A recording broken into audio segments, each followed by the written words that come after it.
mới phân đồng nghe ngả ý mà không chụp ảnh lưu niệm hay kỷ niệm mà đông làng kỷ niệm quá rồi mới phải chứ đấy mà không ai chụp ảnh lưu niệm quá đấy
สีได้รับกินของบ้านเชิงเจ้าสังกัวพึ่งปอลาในแป้งลงไป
có chép máy hay này chẳng ơi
คอยดูถึงเดือนเจ็ดล้อ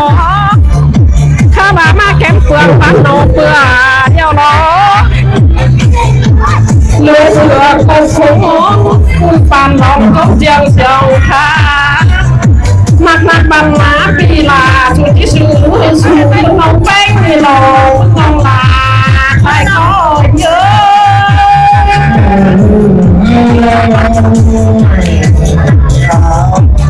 ใจจูบังมาปีลาชุดที่เจอพวกน้องลานี่รอเต่าไอ้พวกน้องลาไม่มีบังปีลาชุดที่ชอบไปเล่นพาก็เนื้อพวกน้องลาน้องแป้งนี่เลย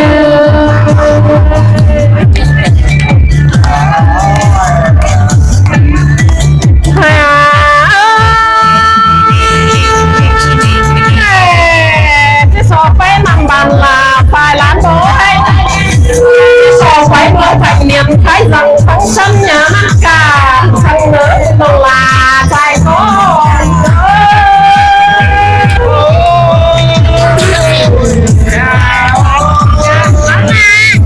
ในกรุงปีลาฝากเราเวลาตักจะมันเราสั่งเนื้อเมื่อลาถ้าแม่เมื่อเขาเมื่อสามเขาเชื่อจะมันเสียวสั่งเนื้อต้องลาว่าก็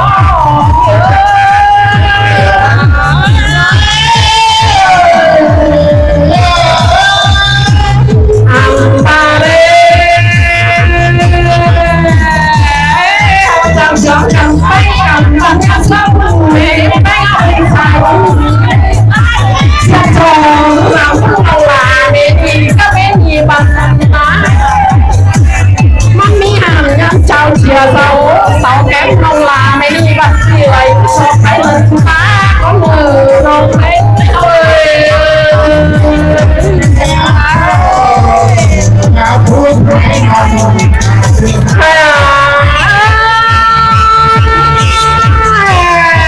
พี่ไปสุวรรณา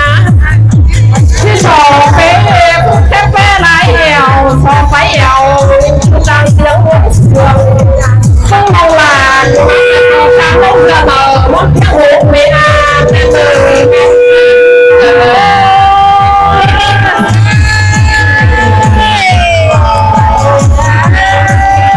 ไปพอสั่งลงกระเตอมันโขกไม่อาเนี่ย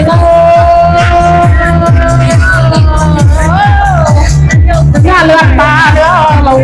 มันเคยขายแมวสั่งเด้อคนยิงหน้าประจันไปหยิบตัวชนเสียวทำโต๊ะฉันเอาไปพาคนเสืองแห้งแล้วเอเต่าแต่เราพวกเราลาว่าก็เย่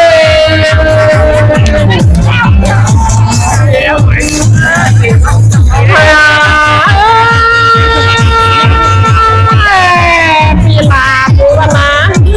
ไม่นี่ก็เป็นนี่บันนาจะคือบังเขาฟ้าบ้านนักเปิดเป็นสามเมาเชื่อละกินข้าวลำลาละเล็กที่ดินเมืองเสือที่นำขี้เจียชูซ่อมบันนาปีลาจากที่ดินเตี้ยวสามมันเนิมพวกเราลาว่าก็เยอะมาเช็ดน้องหลายเลยน้องไปมาเช็ดน้องหลายน้องผู้ปลาสังเกตอันบาเล่ก้อยกินเต่าก้อยดูในหน้าชุ่มน้องแป้งเอ้ยก้อยเต่าถูกก้อยนอนเอ้ยก้อยอ่อนหมดไปทานใครนี่ตาเป็นตกเดียวตาเป็นก็เชื่อเดียวลงลาเย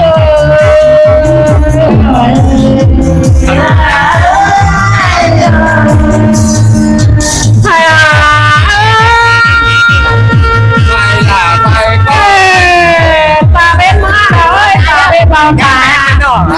ตาเป็นเขาลึกผ้าเด้อนอนเวลาชุดจะไปลงใต้ตินมาเด้อนอน